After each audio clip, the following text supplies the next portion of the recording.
अस्सलाम वालेकुम dear parents, कैसे हैं आप। उम्मीद करती हूँ बिल्कुल खैरियत से होंगे। आज आपके बच्चे ने स्कूल में बड़ी ये के मसफ्ते के मुताबिक नए अल्फाज सीखे हैं। जी, उसने पहले 2 हरफी अल्फाज को पढ़ा, भारी आवाज़ों के साथ पढ़ा, फिर 3 हरफी अल्फाज को पढ़ा, लिखा और फिर उसने 4 हरफी अल्फाज को भी पढ़ना और लिखना सीखा है। नए जुमले भी लिखना सीख लिए हैं, सरगर्मी को भी खुद ही मुकम्मल किया है उसने।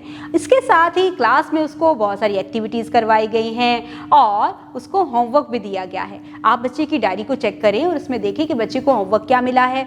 उस होमवर्क के मुताबिक बच्चे को घर में आप उसका होमवर्क मुकम्मल करवाएं और उससे पूछें कि उसने बड़ी ये से नए अल्फाज कौन कौन से सीखे हैं। जो भी उस बच्चे ने नए अल्फाज सीखे हैं उसको बताएं कि वो अपनी रोज़मर्रा ज़िंदगी में उन अल्फाज को कहाँ कहाँ इस्तेमाल कर सकता है और अभी भी हम कहाँ कहाँ उन नए अल्फाज को इस्तेमाल करते हुए अपनी रोज़मर्रा की उर्दू बोलचाल को बेहतर बना रहे हैं। उम्मीद करती हूँ आपने आज की इस वीडियो से बहुत कुछ सीखा होगा।